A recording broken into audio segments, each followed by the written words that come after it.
નમસ્કાર વિદ્યાર્થી મિત્રો, ફરી આજે આપણે CSO 307 SI BS સેમેસ્ટર 3 સામાજિક સંશોધન પરિચયની અંદર આજે આપણે ઉપકલ્પના વિશે થોડીક માહિતી મેળવવાનો પ્રયત્ન કરીશું. મિત્રો, અગાઉના વિડીયોઝની અંદર આપણે ઉપકલ્પનાનો અર્થ અને ઉપકલ્પનાના લક્ષણો વિશે ચર્ચા કરી ચૂક્યા છીએ. મિત્રો, ઉપકલ્પના એટલે શું, પૂર્વધારણા, પરિકલ્પના અને વિદ્વાન સમાજશાસ્ત્રીઓએ આપેલી વ્યાખ્યાઓ વિશે આપણે સંક્ષિપ્ત પરિચય મેળવી ચૂક્યા છીએ. મિત્રો, તો આજે આપણે માત્ર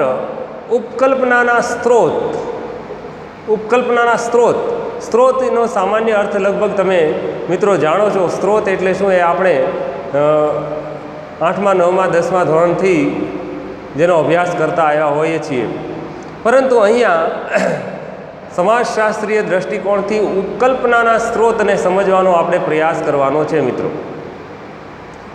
ઉપકલ્પના ક્યાંથી જન્મે છે, ઉપકલ્પના ક્યાંથી મળી આવે છે, અને જ્યાં ઘટકોમાંથી ઉપકલ્પના મળી આવતી હોય તો તેને આપણે ઉપકલ્પનાના સ્ત્રોત તરીકે ઓળખાવી શકીએ છીએ. તો આપણે આજે માત્ર ઉપકલ્પનાના સ્ત્રોત વિશે સંક્ષિપ્ત પરિચય મેળવવાનો પ્રયત્ન કરીશું. મિત્રો, કારણ કે આપણે આગળ ઉપકલ્પનાનો અર્થ, ઉપકલ્પનાના લક્ષણો, સમાજશાસ્ત્રીય વિદ્વાનોએ આપેલી ઉપકલ્પનાની સમજ વિશે આપણે પરિચય મેળવી ચૂક્યા છીએ. તો અહીંયા આપણે ઉપકલ્પનાના સ્ત્રોતની અંદર 4 જે બાબતો અહીંયા આપેલી છે એ બાબત આપણે સંક્ષિપ્ત રીતે સમજવાનો પ્રયત્ન કરવાનો છે. મિત્રો, જે ઘટકોમાંથી ઉપકલ્પનાઓ જન્મે છે કે ઉદ્ભવે છે એ ઘટકોને ઉપકલ્પનાના સ્ત્રોત તરીકે ઓળખાવી શકાય. બરાબર સમજો મિત્રો, વધારે આમાં કોઈ ચર્ચાને અવકાશ નથી કે જે ઘટકોમાંથી ઉપકલ્પનાઓ જન્મે છે કે ઉદ્ભવે છે એ ઘટકોને ઉપકલ્પનાના સ્ત્રોત કહી શકાય છે. બીજી રીતે કહીએ તો ઉપકલ્પના ઉદ્ભાવક તત્વોને તેના સ્ત્રોત કહી શકાય. બરાબર, અહીંયા સચોટ અને અર્થ વિસ્તાર સાથે વ્યાખ્યા આપેલી છે કે જે જગ્યાએથી ઉપકલ્પનાઓ જન્મે છે અથવા તો જે જગ્યાએથી ઉપકલ્પનાનો ઉદ્ભવ થાય છે તેને ઉપકલ્પનાના સ્ત્રોત કહી શકાય છે. સર્વસામાન્ય વ્યાખ્યા છે, સર્વસામાન્ય સમજ છે. મિત્રો, કે જે જગ્યાએથી ઉપકલ્પના ઉદ્ભવે છે અથવા તો જે ઘટનામાંથી ઉપકલ્પનાનો ઉદ્ભવ થાય છે તે સ્થળને, તે બાબતને ઉદ્ભાવક અથવા તો સ્ત્રોત કહી શકાય. ગુડ્ડે અને હન્ટ નોંધે છે કે ઉપકલ્પનાને જન્માવતા કુલ 4 સ્ત્રોતો છે. બરાબર સમજો, ઉપકલ્પના ક્યાંથી ઉદ્ભવી આવે છે એના માટે ગુડે અને હટે ઉપકલ્પનાઓને જન્માવતા 4 સ્ત્રોતોને આપણે સમજાવવાનો પ્રયત્ન કર્યો છે, અને એ એકબીજાથી ભિન્ન પાડી શકાય, અલગ અલગ પાડી શકાય.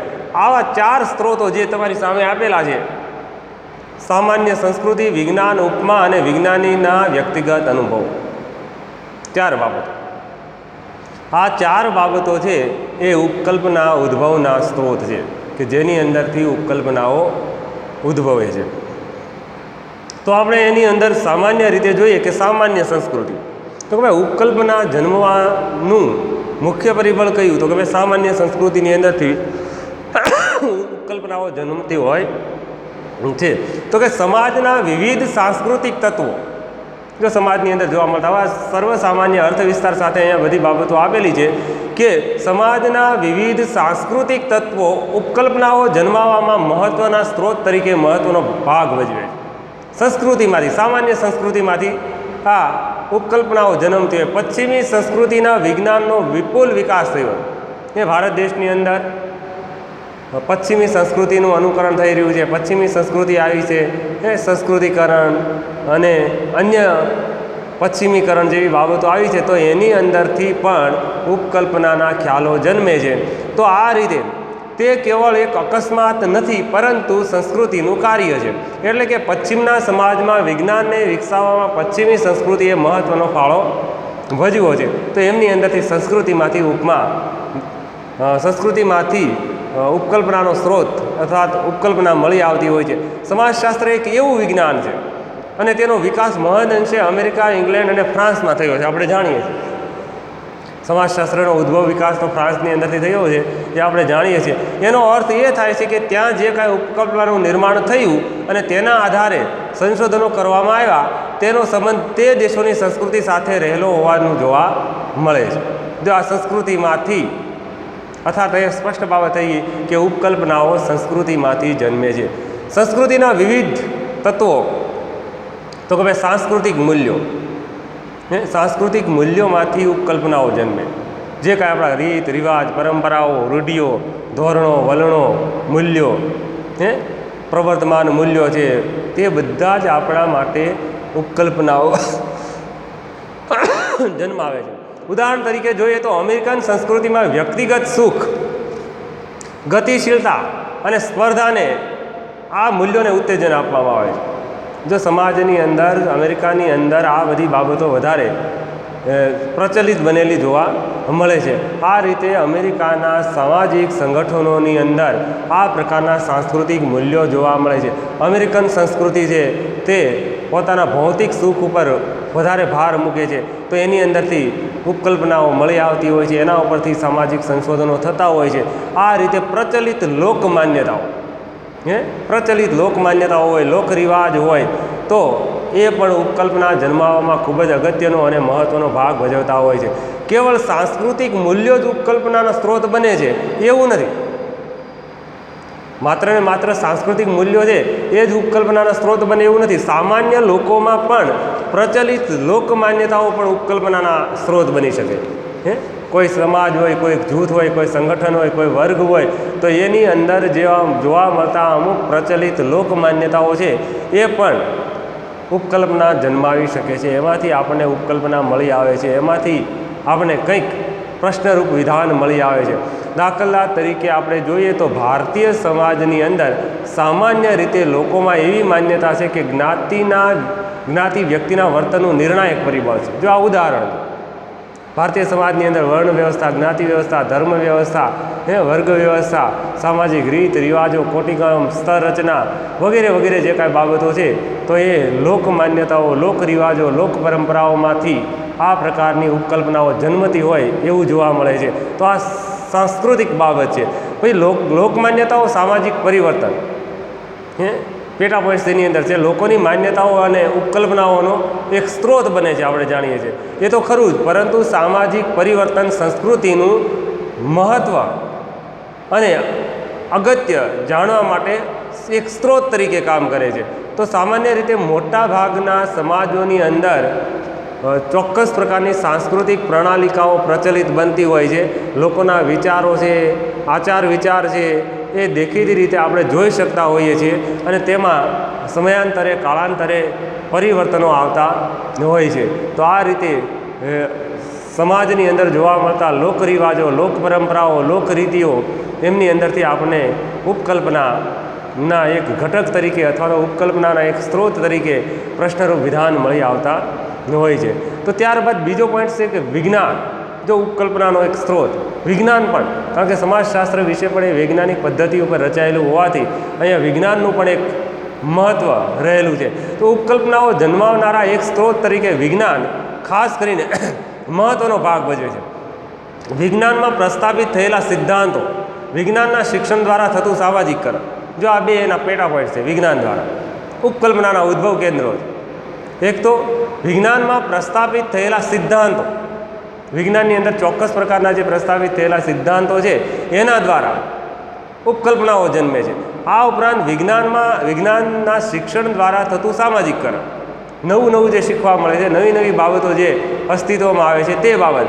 તો વિજ્ઞાનના સિદ્ધાંતો અને વિજ્ઞાનના શિક્ષણ દ્વારા સામાજિકકરણને ઉપકલ્પનાના સ્ત્રોત તરીકે જોઈ શકાય. તો આ રીતે તેમની અંદર પણ વિજ્ઞાન દ્વારા ઉપકલ્પનાઓ જન્મતી હોય છે. વિજ્ઞાન એક ઉપકલ્પનાનો સ્ત્રોત છે. આ ઉપરાંત વિજ્ઞાનમાં પ્રસ્થાપિત થયેલા સિદ્ધાંતો, તો ખાસ કરીને વિજ્ઞાનની અંદર જે કાંઈ નવા સિદ્ધાંતો પ્રતિપાદિત થયા છે અથવા નવા સિદ્ધાંતો સમાજની અંદર સમાજ સ્વીકૃત બન્યા છે, તો પ્રત્યેક વિજ્ઞાનની અંદર પ્રસ્થાપિત થયેલા સિદ્ધાંતોની ઘણી ઉપકલ્પનાઓ જન્માવે.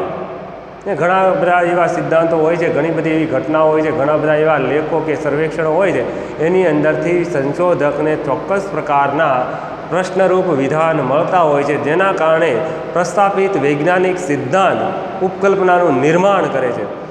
એને સમજવા માટે એ બાબત એક ઉદાહરણ તરીકે પ્રસ્થાપિત થાય છે. સમાજના વિભિન્ન અંગો પરસ્પર સંબંધિત છે, આપણે જાણીએ છીએ.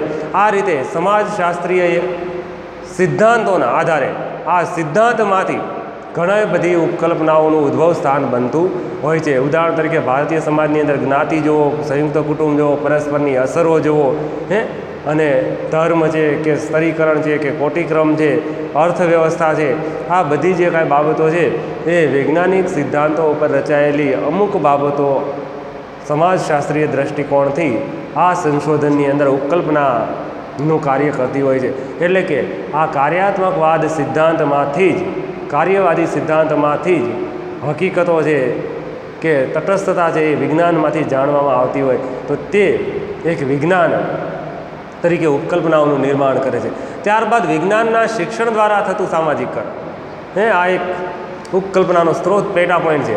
વિજ્ઞાનના જે સિદ્ધાંતો છે, અત્યારે આધુનિક સમયની અંદર હવે આપણે પૂર્વગ્રહો કે અંધશ્રદ્ધાઓથી મુક્ત થઈ અને વિજ્ઞાન તરફ વળ્યા છે. આધુનિક યુગ છે, આ 21મી સદી છે, ટેકનોલોજી અને માહિતીની, તો વિજ્ઞાન દ્વારા, શિક્ષણ દ્વારા થતું સામાજિકકરણ, અત્યારે નવી નવી ટેકનોલોજી, નવા નવા સિદ્ધાંતો, જે કાંઈ બાબતો આવી છે, તો તેનાથી વ્યક્તિનું સામાજિકકરણ, નવી શીખવાની જે પ્રક્રિયા છે તે ઉપકલ્પનાઓ જન્માવે છે. ઉપકલ્પના જન્મનો સ્ત્રોત બને છે. શિક્ષકો તેમના વિદ્યાર્થીઓને વિજ્ઞાનનું શિક્ષણ આપીને તેમનું સામાજિકકરણ કરે. આ ઉદાહરણ છે અને સ્ત્રોત છે. આ રીતે ઘણા બધા ક્ષેત્રોની અંદર સંશોધન ક્ષેત્રો છે, સમાજશાસ્ત્રીય દ્રષ્ટિ છે, પર્યાપ્ત પદ્ધતિઓ છે, વિવિધ પ્રકારના સિદ્ધાંતો છે, વગેરેનું જ્ઞાન આજે આદાન પ્રદાન થઈ રહ્યું છે, આંતરક્રિયા થઈ રહી છે, કોમ્યુનિકેશન થઈ રહ્યું છે. અને આ બધી જ બાબતો છે એ ઉપકલ્પનાનો એક સ્ત્રોત તરીકે જોવા મળે છે. તો આમ અહીંયા 2 પોઈન્ટ્સ સમજવા મળ્યા છે, તો કે સામાન્ય સંસ્કૃતિ અને વિજ્ઞાન, એની અંદરના આપણે પોઈન્ટ્સ સમજવાનો પ્રયત્ન કર્યો મિત્રો. ત્યારબાદ ઉપમા. ઉપમા એટલે સામાન્ય અર્થમાં એક ગુજરાતી શબ્દ છે. કેટલીક વખત જુદા જુદા વિજ્ઞાનીઓ ઘટનાઓ વચ્ચે સામ્ય જોવા મળે છે. આમ જ્યારે જુદી જુદી ઘટનાઓ વચ્ચે સામ્ય જોવા મળતું હોય ત્યારે ઉપમાનો ઉપયોગ કરીને નવી ઉપકલ્પનાઓ નિર્માણ કરવામાં આવે. એ બંને બાબતો સરખી બનતી હોય ત્યારે આપણે ઉપમા, આના જેવું છે, સામ્યતા ધરાવતી હોય ત્યારે એની અંદરથી ઉપકલ્પનાનું નિર્માણ થતું જોવા મળે છે. આ રીતે ઉપમા ઉપકલ્પનાનો સ્ત્રોત બને છે. દાખલા તરીકે જીવશાસ્ત્રમાં જૈવિક ઉત્ક્રાંતિનો સિદ્ધાંત સ્થપાયો છે, પરંતુ કેટલાક વિદ્વાનો જૈવિક ઉત્ક્રાંતિ જેવી ઘટના માનવ સમાજમાં જોવા મળી, આથી આ ઉપમાનો ઉપયોગ કરીને માનવ સમાજમાં પણ ઉત્ક્રાંતિ થાય છે એવી ઉપકલ્પના તેમણે વિકસાવી. જો આ ડાર્વિનનો ઉત્ક્રાંતિવાદ છે અથવા તો સમાજનો વિકાસ છે, વગેરે વગેરે બાબતોનો જે અભ્યાસો થયા છે એના ઉપરથી અહીંયા એ બાબત સ્પષ્ટ થઈ છે કે માનવ સમાજની અંદર પણ ઉત્ક્રાંતિ થાય છે એવો નવો સિદ્ધાંત પ્રતિપાદિત થયો છે. શરીરના જુદા જુદા અંગો વચ્ચે પારસ્પરિક સંબંધો, ઉપમાનો ઉપયોગ કરીને માનવ સમાજની રચના અને કાર્યો વચ્ચેના પારસ્પરિક સંબંધો અંગેનો અભ્યાસ કરવા માટે અનેક ઉપકલ્પનાઓ જન્મી છે. આપણા શરીરની રચનાઓ છે વગેરે વગેરે. આપણા શરીરના દરેક અવયવો એકબીજા સાથે સંકળાયેલા છે, પરસ્પર ગાઢ રીતે સંકળાયેલા છે. એવી રીતે સમાજના દરેક ભાગો, સમાજના દરેક પાસાઓ એકબીજા સાથે જોડાયેલા હોય એ બાબત અહીંયા જોવા મળે છે. તો આ રીતે ઉપમાઓમાંથી પણ ઉપકલ્પનાઓ જન્મે છે. અહીંયા મુખ્ય 4 બાબતો સંક્ષિપ્તમાં મિત્રો આપેલી છે, જે તમારે તેની વાંચન કરી અને એનો પરિચય મેળવવાનો પ્રયત્ન કરવાનો છે. એટલું બધું ખાસ કાંઈ છે નહીં કે વિડીયોની અંદર આપણે એને સમજાવી શકીએ. અને છેલ્લો અંતિમ પોઈન્ટ છે વિજ્ઞાનીના વ્યક્તિગત અનુભવો. સંશોધક છે, વિજ્ઞાની છે, એ જ્યારે શોધખોળ કરે છે કે ઉપકલ્પના જન્માવાનો પ્રયત્ન કરે છે કે પ્રશ્નરૂપ વિધાન શોધે છે, તો તેના અનુભવજન્ય પ્રસંગો કે વ્યક્તિગત અનુભવોમાંથી પણ આ પ્રકારની ઉપકલ્પનાઓ જન્મતી હોય એવું જોવા મળે છે, અર્થાત ઉપકલ્પનાનો સ્ત્રોત બને છે. જેમ સંસ્કૃતિ, વિજ્ઞાન અને ઉપકલ્પનાઓ જન્માવે છે, તેમ આ ત્રણેય તરફ વ્યક્તિ જે પ્રતિક્રિયા કરે છે તે પણ ઉપકલ્પનાઓના નિર્માણ માટેનું એક મહત્ત્વનું પરિબળ બની રહે છે. આ વિજ્ઞાનીના, સંશોધકના અનુભવો છે. આથી વિજ્ઞાનીના વ્યક્તિગત અનુભવો ઉપકલ્પનાઓના સ્વરૂપમાં ફાળો આપે છે. સંશોધક હોય, વિજ્ઞાની હોય, પોતાના અનુભવજન્ય સંદર્ભ, અનુભવ દ્વારા ઉપકલ્પનાઓ જન્મે છે. ટૂંકમાં કહીએ તો વિજ્ઞાનીના કે સંશોધકોના વ્યક્તિગત અનુભવો નવી ઉપકલ્પનાઓનો સ્ત્રોત બને. એ કોઈ પણ ક્ષેત્રની અંદર, ક્ષેત્ર કાર્યની અંદર, સર્વેક્ષણની અંદર વ્યક્તિગત અનુભવો પણ અહીંયા મહત્ત્વનો એક મુદ્દો બની રહે છે અને તેમાંથી ઉપકલ્પનાઓ જન્મે છે. વિજ્ઞાનનો ઇતિહાસ એવા અનેક ઉદાહરણોથી ભરપૂર છે, જેમાં કેટલીક વ્યક્તિઓએ પોતાના વિશિષ્ટ જીવન ઇતિહાસના કારણે, પોતાની વિશિષ્ટ તર્કશક્તિ, વિચારશક્તિના કારણે યોગ્ય રીતે નિરીક્ષણ કરીને એક નવી શોધ કરી છે. જો વિજ્ઞાનના ઐતિહાસિક સંદર્ભો તમે તપાસો તો આપણે જાણીએ છીએ ઘણા બધા એવા વિદ્વાનો થઈ ચૂક્યા છે, ઘણા બધા એવા સમાજશાસ્ત્રીઓ, અર્થશાસ્ત્રીઓ, ઇતિહાસકારો એ આ રીતે પોતાના અનુભવજન્ય જ્ઞાનના આધારે એક વિશ્વની અંદર પ્રસિદ્ધિ, ખ્યાતિ અને પ્રતિષ્ઠા પ્રાપ્ત કરી છે. દાખલા તરીકે ડાર્વિનનો જૈવિક ઉત્ક્રાંતિવાદનો સિદ્ધાંત આપણે બધા જાણીએ છીએ. તો આ એક અનુભવજન્ય સંદર્ભ છે. તેમના વિશિષ્ટ વ્યક્તિગત અનુભવોના આધારે આ શોધાયો હતો. તે જ રીતે દક્ષિણ ભારતના કુર્ગ લોકોમાં ધર્મ અને સમાજના અભ્યાસમાં જાણીતા ભારતીય સમાજશાસ્ત્રી શ્રી M.N. શ્રીનિવાસ કુર્ગ લોકોનો એ પણ આપણી સમક્ષ આવેલો છે.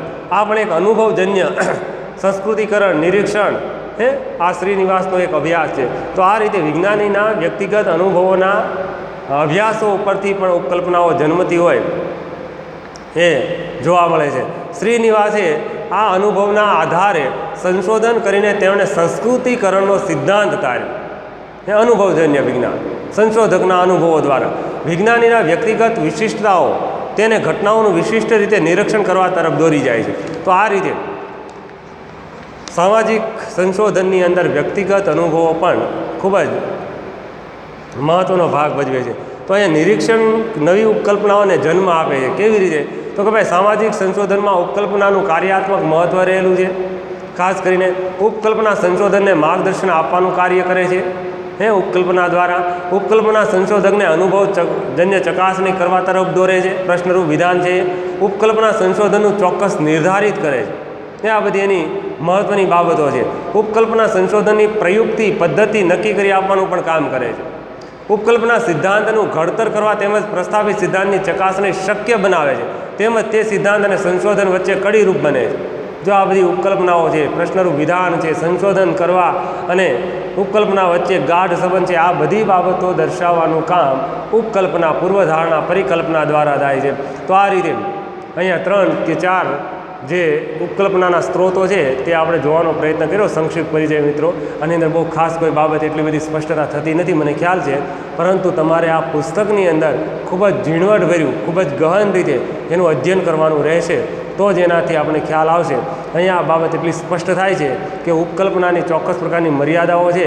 આમ છતાં જે કાંઈ ઘટનાઓ છે, જે કાંઈ બનાવો છે, એમાંથી જે કાંઈ બાબત જન્મે છે તે ઉદ્ભવ સ્થાન છે ઉપકલ્પનાનું, અને તેની અંદરથી જ ઉપકલ્પનાઓ જન્મતી હોય છે.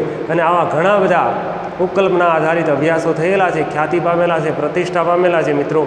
તો આ રીતે ઉપકલ્પનાના 4 પોઈન્ટ્સ આપણી સામે આપેલા છે, તેને સમજવાનો પ્રયત્ન કરજો. સામાન્ય સંસ્કૃતિ, વિજ્ઞાન, ઉપમા અને વિજ્ઞાનીના વ્યક્તિગત અનુભવો, આ ચારેય બાબતોમાંથી ઉપકલ્પનાઓ જન્મતી હોય છે અને એની ઉપરથી સંશોધનો થતા હોય છે મિત્રો. તો નેક્સ્ટ પોઈન્ટ્સ, પરિવર્ત્યો અને એનો અર્થ અને પ્રકારો છે તે આપણે હવે નેક્સ્ટ વિડીયોની અંદર જોવાનો પ્રયત્ન કરીશું. પરંતુ આ ઉપકલ્પનાના સ્ત્રોત ઘરે તમે પુસ્તકની અંદર વાંચન કરજો મિત્રો. મારાથી કોઈ ક્ષતિ થઈ ગઈ હોય તો ક્ષમા કરજો, કારણ કે આપણે આ ટૂંકની અંદર સંક્ષિપ્તમાં પરિચય મેળવવાનો આપણો આ પ્રયાસ છે મિત્રો.